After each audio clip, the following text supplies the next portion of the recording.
Bonjour à tous pour une nouvelle vidéo dans l'art d'investir. Alors aujourd'hui, nous allons voir l'entreprise Schneider Electric. Petit rappel, je ne suis pas analyste financier, le contenu partagé ici est à caractère éducatif, donc faites vos propres recherches. Donc on commence par le chiffre d'affaires qui en 2018 est à 25,7 milliards et qui croît jusqu'en 2022 à 34,2 milliards, soit une augmentation de 30%.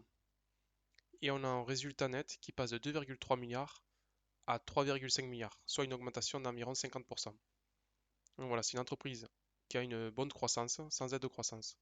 Donc voilà, une entreprise solide. Concernant les marges, on a des marges d'exploitation et des marges nettes qui sont en augmentation depuis 5 ans et qui sont prévues en augmentation pour les 3 prochaines années. Donc voilà, tout va bien chez Schneider Electric. Donc on va passer au ratio. Donc déjà, les marges brutes 42% et des marges d'exploitation 16,6%. Donc ce sont des bonnes marges. On a un ROIC aussi de 14%, donc ce qui est très bien. Par contre, on a une dette un peu élevée pour mon goût, avec une dette nette sur EBITDA à 2 fois. On a une croissance des revenus qui était de 8% les 3 dernières années et qui est attendue pour les 2 prochaines années à 5%. Donc un léger enfin, un ralentissement dans la croissance. Et enfin, concernant le PER, on est à 22 et le market cap free cash flow, on est à 20,5. Concernant le dernier ratio, nous allons le voir sur le, un graphique. Donc sur les 5 dernières années, on a une moyenne à 20 et on se retrouve aujourd'hui à 20,5. Avant Covid, on était un peu plus bas, on était plus dans les 18 fois. Donc c'est une entreprise qui est en ligne sur les 5 dernières années. On va évaluer afin de savoir si nous pouvons l'acheter aujourd'hui ou non. Donc on va prendre les données de zone de bourse. Donc un chiffre d'affaires à 36 milliards, une marge nette à 11,6, un PER de 20 comme les 5 dernières années, si on considère qu'il y a toujours la même croissance. Une dette de 9,5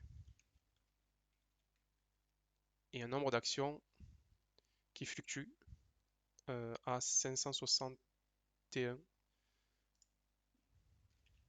millions. Donc ce qui nous ferait une valeur de 132 euros, alors qu'actuellement on est à 160 euros. Donc une entreprise qui est pour l'année 2023 surévaluée.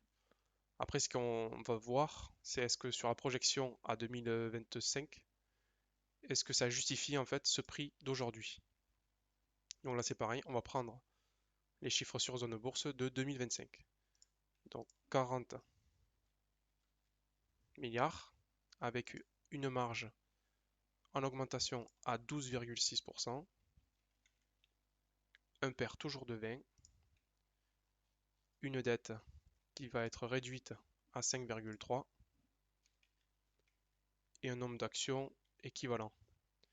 Et là, on obtient pour les 2 prochaines années un rendement à 3%. Donc voilà, donc c'est une entreprise qui aujourd'hui euh, cote à 160 euros et qui dans 2 ans devrait valoir 170 euros. Donc il nous offre un rendement actuel à 3%.